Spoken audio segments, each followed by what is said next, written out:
Découvrez un extrait exclusif de ce livre audio et profitez d'un essai gratuit sur Audible via le lien dans la description. Le blond de sa chevelure s'était assombri vers un jaune ficelle moins étincelant. Ce que les plis et les flétrissures avaient entamé appuyait désormais son charme, dégrossissait le bloc autrefois figé et un peu strict de ses traits en le creusant. Et Constance se savait capable de compenser avec son assurance, sa personnalité et son intelligence un physique qui n'était plus la première arme de séduction de son arsenal. Mais la question se posait-elle encore ? Elle chassa cette pensée parasite d'un haussement d'épaules. Constance se mit à déambuler dans la grande pièce centrale du chalet. Elle laissait remonter la mémoire de chaque objet. La jarre à fossiles sur le buffet, rituel familial depuis son plus jeune âge que d'aller explorer les petites falaises de craie dans la forêt pour fouiller leurs entrailles en quête de ces minuscules trésors du passé, rituel qu'elle avait par la suite transmis à Tom et à Lenny. Le collier de wampum accroché au mur, que son père avait négocié pendant 3 heures à un Onondaga en bord de route pour l'offrir à la mère de Constance un après-midi de promenade par une chaleur suffocante. Les 2 sofas face à face, élimés, tachés, mais dans lesquels s'étaient tenues tant et tant de conversations, de lectures, de siestes, d'encas et de câlins, qu'il était devenu impensable de les changer, sinon en remplaçant les coussins presque chaque été. La lampe de granimo, sculptée dans une racine de cèdre rouge, qu'on proclamait plus vieille que la déclaration d'indépendance du pays. La racine, pas grand-mère mot, répétait le père de Constance au moins à chaque visite du chalet. La cheminée en granit des Adirondacks, encore noircie de ses milliers de flambées réconfortantes. Le tapis apothèque bariolé, où se couchaient tous les chiens. Les chaises du bar, où sa mère sirotait sa citronnade préférée. La longue table en chêne, où ils prenaient leur repas.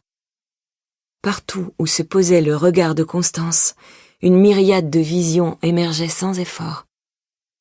Elle leva le nez vers la baie vitrée, avec la vue immense sur le lac Skaneateles. Sur toute la longueur, rien que du vert, et le sentiment de voler au-dessus de l'eau. Le chalet, qui épousait un escarpement d'une dizaine de mètres tombant dans les flots d'un vert profond, était construit en 3 terrasses successives qui descendaient presque jusqu'à la surface. On entrait par le haut, l'étage du quotidien, celui qui dominait la vue, qui donnait le ton. Ici, on devait élargir son regard. L'esprit portait loin. C'était la doctrine du chalet. Vois à ton rythme, mais vois tout, affirmait la vieille Mo. De sa grand-mère maternelle, Constance ne gardait que trop peu d'images. Mo était partie lorsqu'elle n'avait que 11 ans, mais cela avait été suffisant pour qu'elle imprègne le tissu de ses perceptions et qu'elle imbibe l'esprit de Constance de sa voix rocailleuse. On pouvait presque entendre les volutes de chacune des milliers de cigarettes qu'elle avait fumées toute sa vie, érailler sa gorge et voiler ses cordes vocales.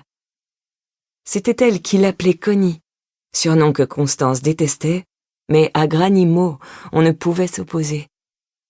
Les yeux de la vieille Mo étaient à l'instar de sa voix, usés mais vifs, délavés mais pénétrants, 2 billes d'un jaspe vert sombre qui ressemblait étrangement à l'eau du Skaneateles. Un vert onduleux dans lequel il y a toujours quelque chose à voir, à prendre, à penser. Piqueté d'une vie intérieure invisible mais omniprésente, là encore comme le lac. Mo avait nourri l'âme de Constance. On dit que l'adulte ne cesse de courir après l'enfant qu'il a été pour se comprendre. Granny Mo lui avait facilité l'effort, déposant dans son sac à dos de vie les conclusions de son propre vécu, sa sagesse, comme autant de ballotins fermés par de savants nœuds, et que l'adolescente, puis la jeune femme, jusqu'à celle qu'elle était devenue aujourd'hui, s'était acharnée à délier pour découvrir à chaque fois un enseignement nouveau dont elle avait pu s'accompagner toute son existence. Vois à ton rythme, mais vois tout, était le plus récurrent. Mais il y avait quantité de phrases semblables qui louvoyaient dans le cortex de Constance et qui remontaient à la surface de temps à autre, parfois guidées par l'à-propos de la conscience, d'autres fois avec le fracas embarrassant de l'inconscient qui cherche à vous montrer ce que vous ne voulez pas voir. Constance demeura ainsi de longues minutes, à contempler le lac qui s'étirait jusqu'à l'horizon, une fuite en avant vers la ligne de brume tout au fond, celle qui nuance toute distance, tout avenir. et ses berges molletonnées d'une ouate végétale sans fin, comme si la forêt du monde démarrait d'un côté pour parcourir la planète jusqu'à se terminer sur l'autre.